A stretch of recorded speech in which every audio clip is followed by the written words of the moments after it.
you're an extraordinarily compassionate person, let's say, 98th percentile, we'll say, you're going to be sacrificing yourself to other people all the time. And there are people who will find that extraordinarily endearing. And it will be under some circumstances, but the problem is that you will sacrifice yourself. And so you will get taken advantage of continually by people who are looking for someone like you until you grow some teeth. And you'll think, no, that's the opposite of compassion. Being able to bite hard is the opposite of compassion, which it is. And so you'll have that pushed into the predator category. I'm not doing that. I'm not getting angry. I don't like conflict. It's like until you bring that out of the depths and put it on so you can use it, you're going to be in trouble.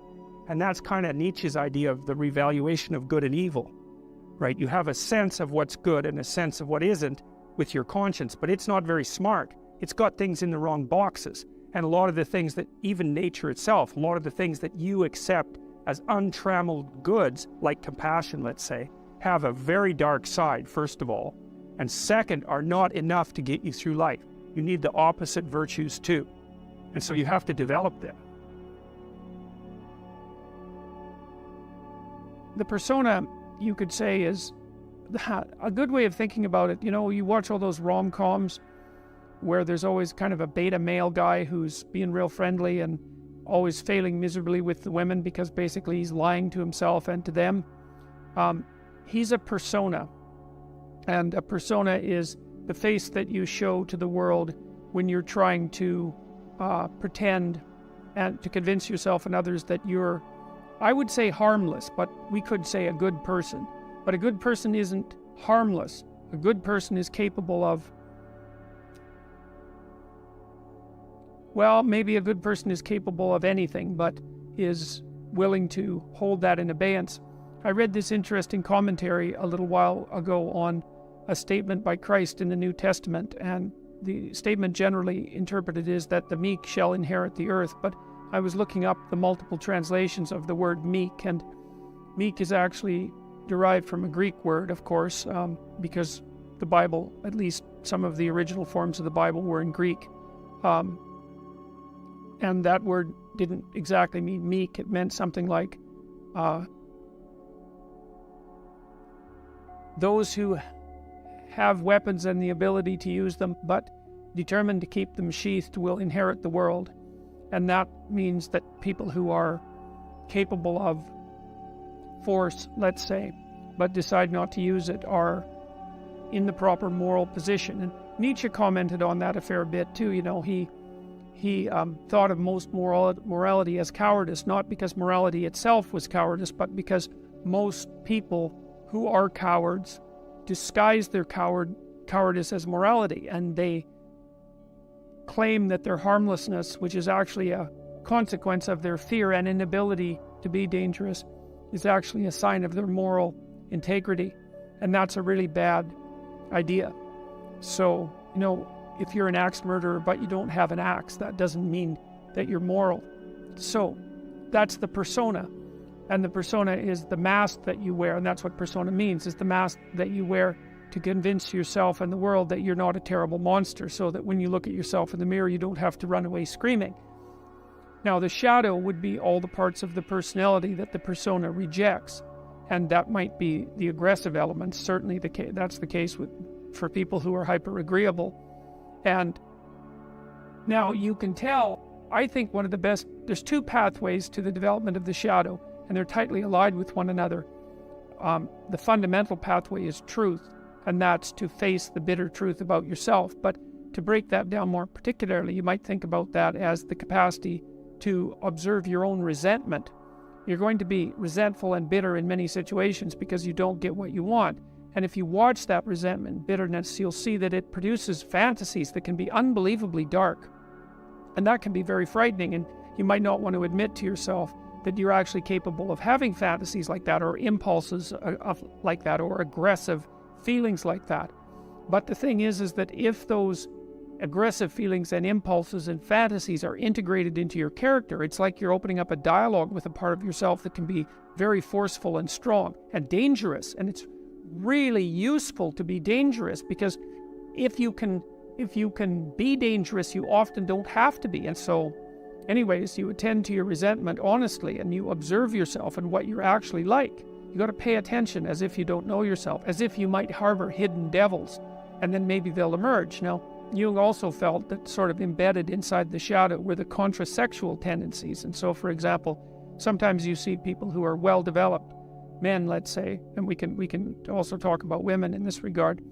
Men who've integrated their shadow often also develop a kind of peculiar grace that would be a consequence of not only allowing their aggressive side to step forward, but also their feminine and compassionate side that they may have kept squelched because of embarrassment about it, or because they'd been harassed for being weak, or any number of things.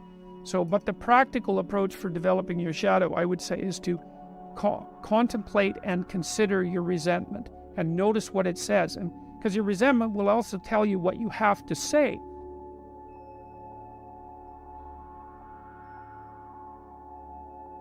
I am way too agreeable. What steps can I take to integrate my shadow and stop being a doormat?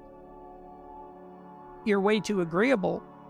Well, I would say you could practice saying what you really believe, that you can take a vow to tell the truth.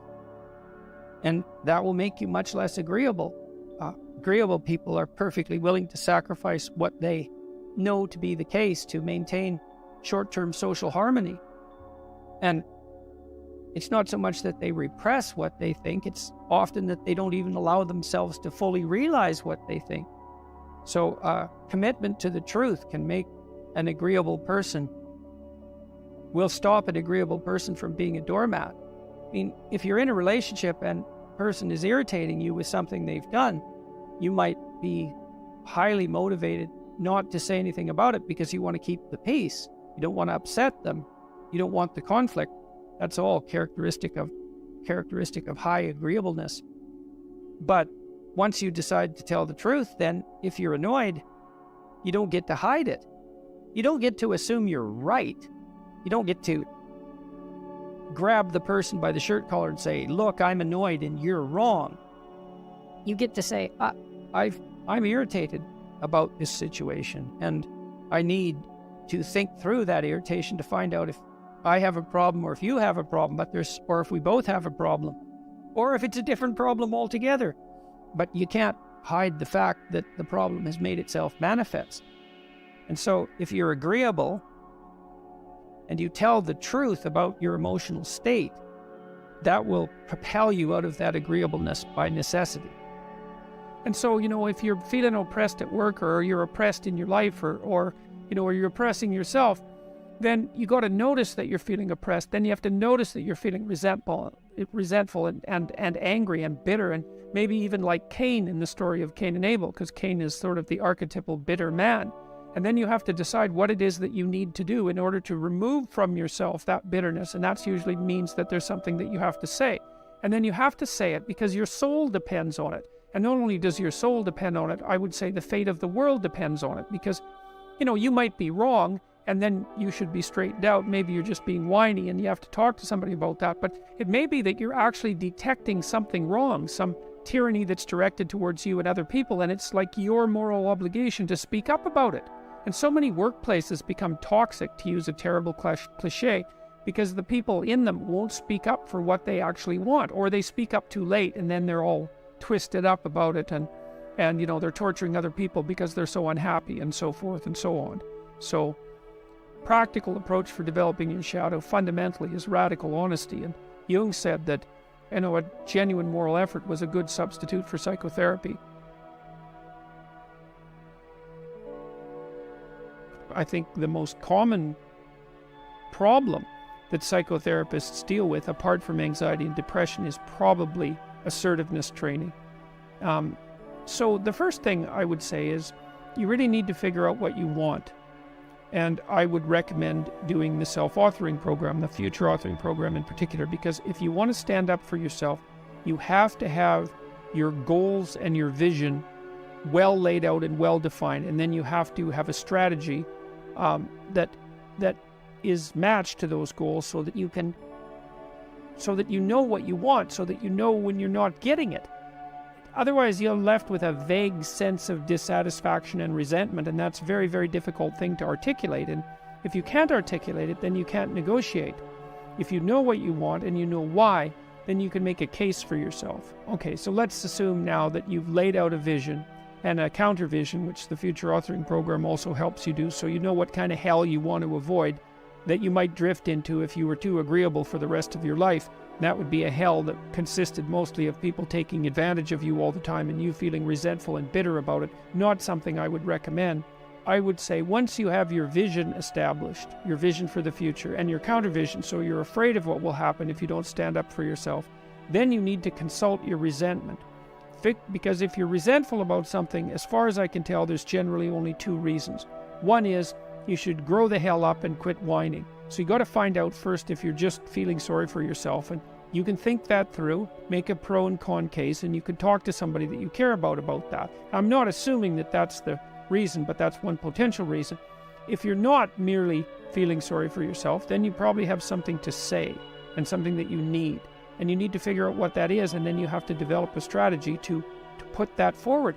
I've seen lots of people in my personal life and in my private practice not get what they want because, well, A, they don't specify it, and B, they don't ask for it. And if you're negotiating, say, for a raise or for a promotion and so forth, you have to put yourself forward. You need to tell the person you're working for why you should be treated with more consideration or respect, or have more resources devoted to you, or more authority shifted to you. And you have to make a case for that, a compelling case, so that they have a reason to attend to you. And they're not going to notice, because most managerial types are so overloaded with work that they never notice when anything's going right. They just notice the things that are going wrong. So you need to make a plan. You have to have a strategy that goes along with that plan. You have to have articulated arguments for why a certain form of treatment is appropriate to you. And then you have to have the courage to put that forward. And I guess you have to remember that you owe yourself as much as you owe other people. You have to take care of yourself like you take care of other people. And that's a moral duty. And if you practice that, you can do it. And a lot of that's also associated with telling the truth. You know, you don't have a better friend than the truth, even though it can be very harsh in the short term. And so if you're unhappy at work because you're being taken advantage of, then you have to strategize yourself out of that. You have to learn to negotiate. And a lot of that also means that you have to overcome your hesitancy to engage in conflict. And you got to think about it this way. Negotiation and conflict are somewhat indistinguishable. And it's easy moment to moment to avoid negotiation and conflict, but you pay a terrible price for it in the medium to long term. It's better to face the conflict forthrightly in the present and make peace for the medium to long term. And there's courage in that.